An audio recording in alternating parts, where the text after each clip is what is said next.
Fala aí galera, eu sou o Gabriel Fonseca. Eu sou o Luiz Henrique Kopezinski. E esse é mais um SMJ. E olha só quem tá de volta. E aí, filhão, já comprou tua arma? Agora já tá de exército aí. Só 1º de janeiro, né? Saiu aqui, deixou a gente pra tomar café, nem escreveu certo, né? Não botou nem um acento, né? Mas tudo bem, tá tranquilo. E a gente queria começar esse vídeo parabenizando o novo presidente do Brasil, Jair Bolsonaro.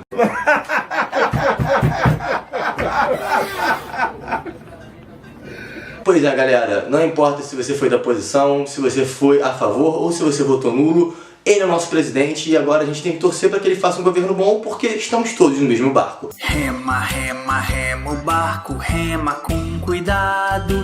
Se estiver calor demais, tem sorvete gelado. Então esse vídeo vai ser sobre o que esperar do governo Bolsonaro. E começando, acho que a gente pode falar do discurso de vitória dele, né? Foi um discurso agregador, foi um discurso diferente do tom que ele dava na campanha. Na campanha, pois é, foi uma coisa que me surpreendeu muito, porque foi um discurso que falou das minorias, Bolsonaro assim, né? Até, pô, quem é você? Falou da Constituição, defendeu a Constituição, falou de vários pontos assim, positivos, foi um discurso positivo, parecia outro candidato até. Ei, Ismael, um democrata cristão. Mas aí a gente vê que um discurso antes, que foi no Twitter dele, foi um discurso meio que de vitória contra a esquerda, e aí o que deixa pra gente na pergunta, né, pra esse governo, quem é Jair Bolsonaro? Não interessa pra você, palhaço. Porque você fica pensando, será que ele fez um discurso que é pra base dele mais ferrenha ali na internet, porque ele sabe que ele tem essa base mais fiel, ele quer manter ela, e pro geral ele fez um discurso que é mais do que ele pensa, ou será que foi o contrário? Será que ali ele falou o que ele pensava e que para todo mundo ele fez ali meio que um tomar lá da cama, meio que uma balancinha, não sei. Que foi mais ou menos inversamente proporcional ao que o candidato Haddad fez. Na hora da... Quem? Haddad. Parece que falou o nome árabe aí, cara. Quem tá muçulmano? Tá com a gente? Estado Islâmico? Que foi mais ou menos...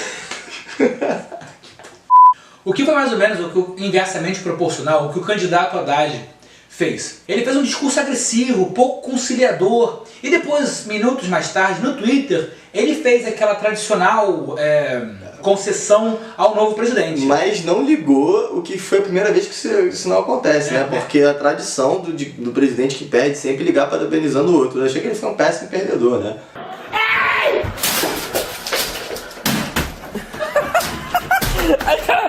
O que só demonstra como o país está polarizado, até mesmo na questão da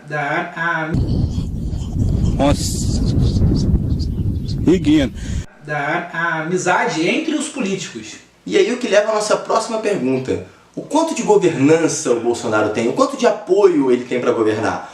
Porque, assim, se a gente for ver, a diferença que ele teve para ganhar foi uma diferença bem folgada, assim, né? Foram 11% de diferença. Pois é, e se você for comparar com as últimas eleições, foi uma diferença muito maior. O Aécio até quis que contasse os votos de novo, né? A diferença né? entre Aécio e Dilma na segunda eleição da Dilma foram 4%. Até com o Lula a diferença não foi tão grande assim, então, tipo, na última eleição, na outra antes dessa, né? Então a gente vê, foi uma diferença grande, mas ao mesmo tempo, desde 1989, com a redemocratização do Brasil, foi o maior número de votos nulos. É mesmo?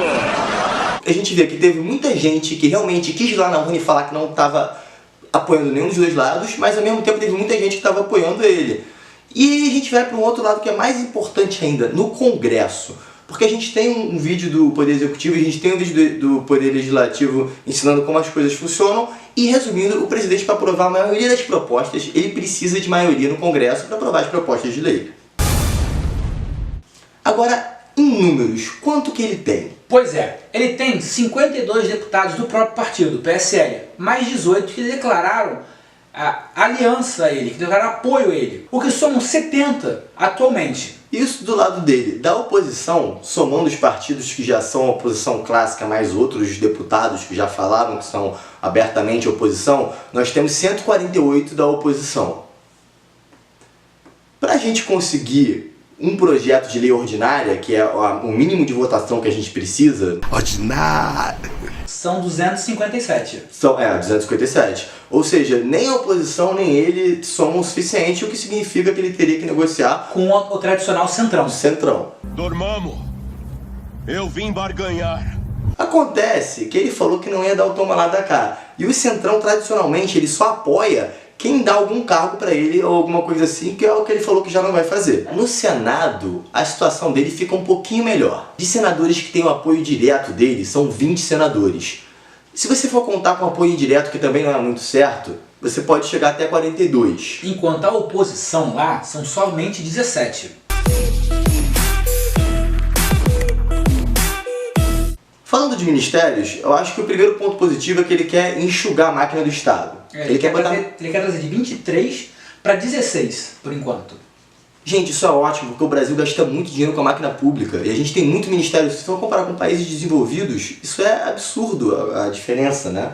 E assim, nesse negócio dele não querer fazer o toma lá da cá, ele tá querendo botar pessoas que são realmente competentes para cada ministério e não você colocar pela política querer favorecer alguém, ou seja... é o tradicional politicagem do toma lá da cá que ele já falou que não faz. Por exemplo, o Paulo Guedes para economia, que é muito bom. O astronauta brasileiro Marcos Ponte para ciência e tecnologia. Porque antes, galera, era muito escroto. Era tipo você colocar a Anitta para ser ministra da Fazenda só porque você tá devendo um favor para ela. Agora, um ponto que eu acho extremamente negativo dessa nova política de ministérios é a fusão do Ministério da Fazenda, o Ministério da Indústria e Comércio e o Ministério do Planejamento. Porque são ministérios que, apesar de tratarem de assuntos semelhantes, são coisas diferentes que tratam de políticas diferentes. É como se, por exemplo, na sua empresa você juntasse o setor de marketing com o setor de finanças com o setor de vendas. Cara, vai dar merda. Alguma hora eles vão se desentender.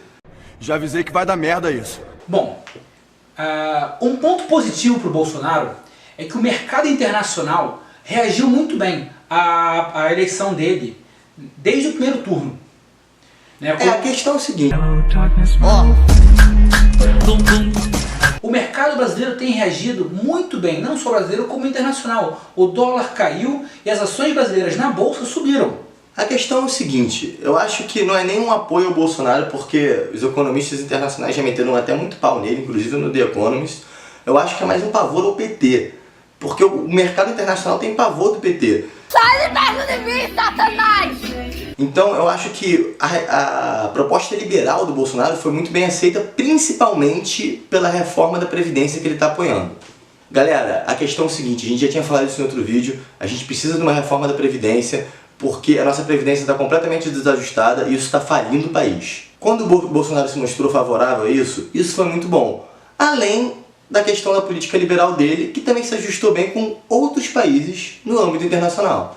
Bom, após a eleição do Bolsonaro, a Casa Branca, né, o Trump, ligou para o Bolsonaro, eles conversaram por mais de uma hora diretamente os dois, e a Casa Branca falou que está ansiosa para trabalhar junto com o Bolsonaro em questões bilaterais e acordos. Ou seja, o mercado está reagindo e os principais países poderosos economicamente estão reagindo muito bem à eleição do Bolsonaro. Esta família é muito unida. Pois é, galera, tiveram outros países já que declararam apoio, principalmente a Itália também, porque ele falou que vai extraditar o César Battisti, que já era uma questão que ele já estava falando. Um outro país interessante para se comentar é a China.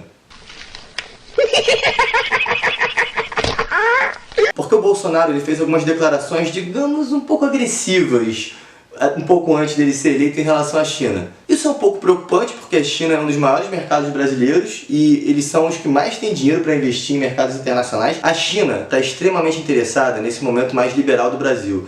E eles são um dos países que mais tem dinheiro para investir no mercado internacional. Ou seja, a gente precisa do dinheiro deles. Então o Bolsonaro tem que meio que medir esse discurso aí em relação a eles. Na verdade, o que o chefe de Estado chinês fez ao parabenizar o Bolsonaro, ele está tentando criar uma relação para evitar um Trump tropical, alguém que entre em guerra comercial e barre os investimentos chineses no país. O último ponto interessante a se comentar é em relação à política dele com o Mercosul. Não tem. Bolsonaro está cagando pro Mercosul. Cara, em um certo ponto eu acho isso bom, porque vários especialistas já disseram que o Mercosul até um certo ponto atrasa a gente, porque nós somos o maior país do Mercosul, é um bloco muito desigual, e quando você tem um bloco que você tem mercado comum e etc, e os outros países são menores que você meio que é um pouquinho puxado para baixo. Sem contar que nossos parceiros comerciais no Mercosul são a Venezuela, que está num caos econômico, o Paraguai, que meteu o pé, o Uruguai, que... Maconha! E a Argentina que está passando por uma crise econômica seríssima também. Então a gente não tem por que estar no Mercosul. O Mercosul acabou. O Mercosul é o Brasil. Também não é bem assim. Tem um lado positivo, porque como a gente tem vários acordos bilaterais em relação ao Mercosul, multilaterais em relação ao Mercosul, a gente exporta muito produtos manufaturados com preço bom para eles. Isso é um lado positivo para o Brasil. Mas um outro lado negativo é que como a gente tem meio que uma combinação de todos os países do Mercosul combinarem de vender mais ou menos igual para os países de lá de fora, essa nossa política mais liberal ficaria um pouco limitada por causa do bloco. Então é um assunto complicado.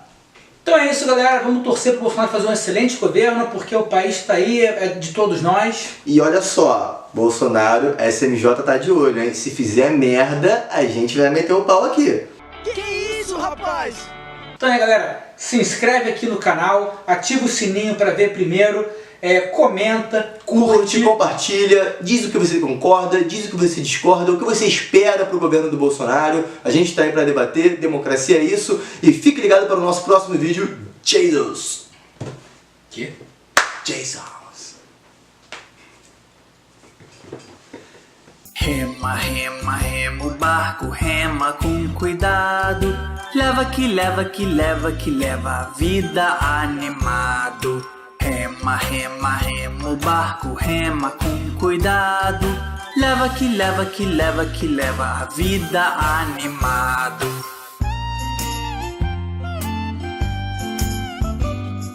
Rema, rema, rema o barco, rema com cuidado. Se chegar um jacaré, rema pro outro lado. Rema.